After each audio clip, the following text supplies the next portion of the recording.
देश और दुनिया की तमाम छोटी और बड़ी खबरों के लिए हमारे चैनल को सब्सक्राइब करना न भूलें और बेल का बटन जरूर दबाएं।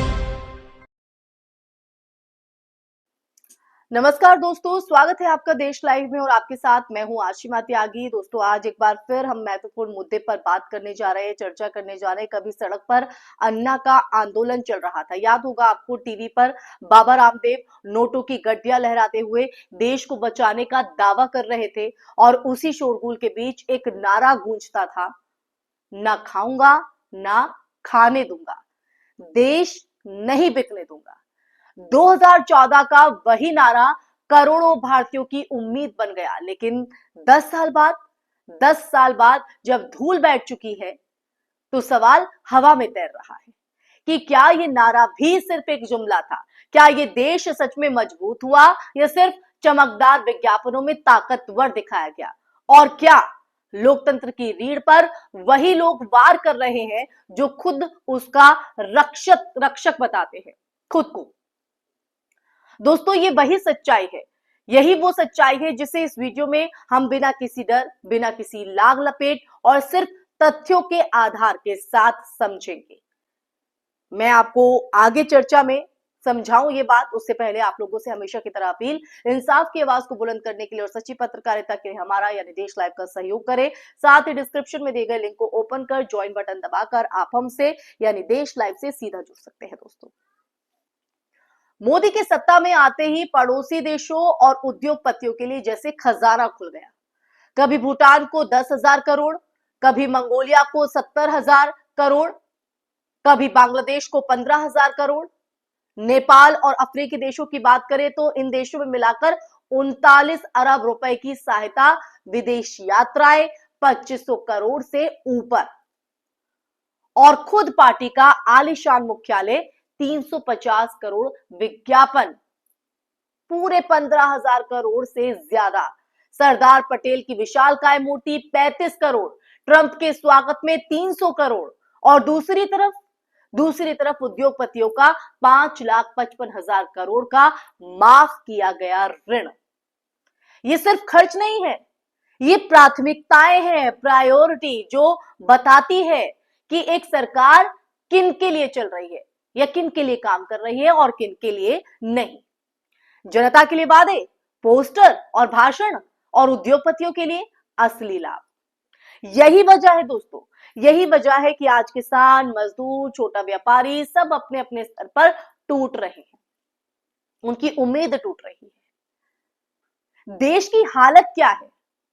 बेरोजगारी 45 साल के उच्चतम स्तर पर है। महिलाओं की बात करें तो महिलाओं के लिए सुरक्षा के मामले में भारत दुनिया का सबसे खराब देश घोषित किया गया, सबसे खराब। और दुनिया के सबसे प्रदूषित 10 शहर सभी भारत में।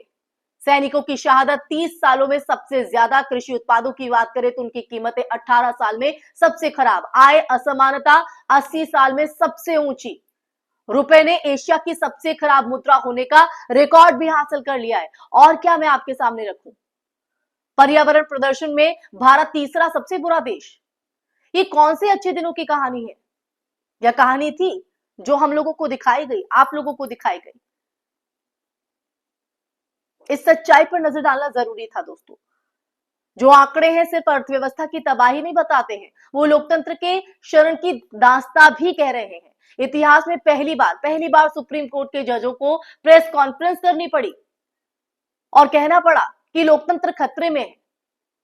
पहली बार सीबीआई बनाम सीबीआई, आरबीआई बनाम सरकार जैसे जो टकराव है वो सामने आए। इतिहास में पहले कभी ऐसा नहीं हुआ, क्योंकि सरकार हर संस्थान पर नियंत्रण चाहती थी, अपना कंट्रोल चाहती थी। वित्त विधेयक 2019 ने पहली बार विदेशी चंदे को वैध कर दिया, यानी अब कोई भी अज्ञात विदेशी संस्था राजनीतिक दल को चंदा दे सकती है।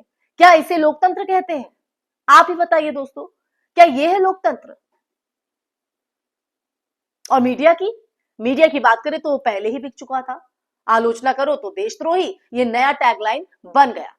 मॉब लिंचिंग, गाय की आड़ में हिंसा, मुसलमानों पर जो है हमले, इनकी जो संख्या है वो रिकॉर्ड पर पहुंच गई। इस तरह के मामले रिकॉर्ड पर पहुंच गए और सत्ता की चुप्पी सब कुछ बयान करती रही।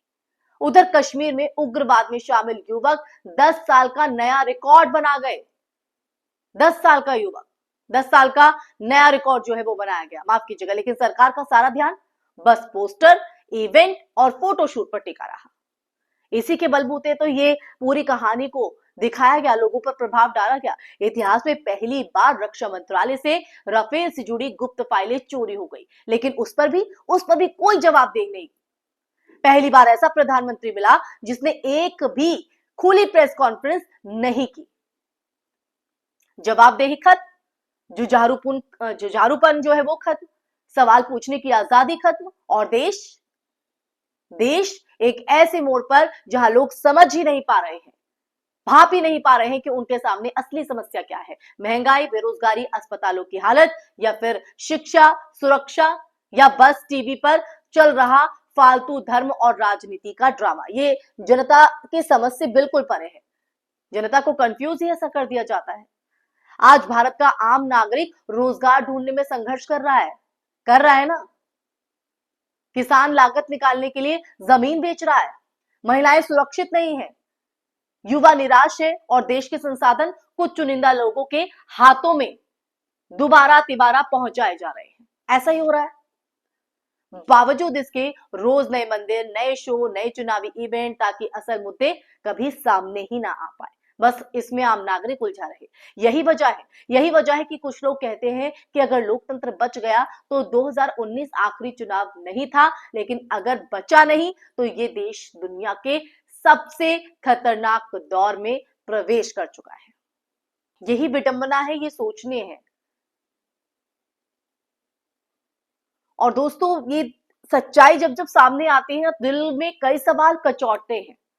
आज जब चोर बनाम चौकीदार की लड़ाई दिखाई जाती है, असल लड़ाई है सवाल बनाम चुप्पी।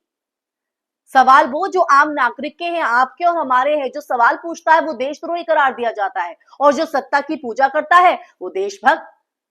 ये क्राइटेरिया आखिर किसने सेट किया है? ऐसे माहौल में राजनीति नहीं बदलती, देश बदलता है दोस्तों, और कभी कभी बर्बादी के रास्ते पर भी निकल जाता है। और जो कहीं ना कहीं हम आज के इस दौर में देख रहे हैं, सच यही है कि जब इतिहास इस दौर को लिखेगा तो दो नाम सबसे ऊपर होंगे।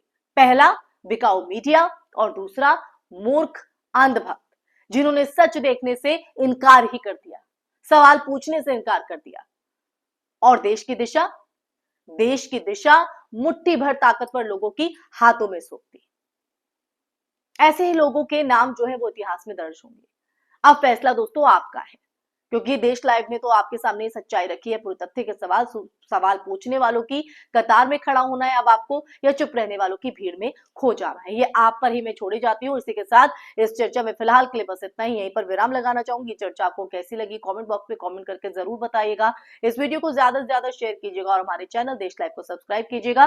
फिर हाजिर होंगे कैसे ही मुद्दे के साथ। तब तक के लिए अपना ख्याल रखिए। जय हिंद, जय भारत, नमस्कार।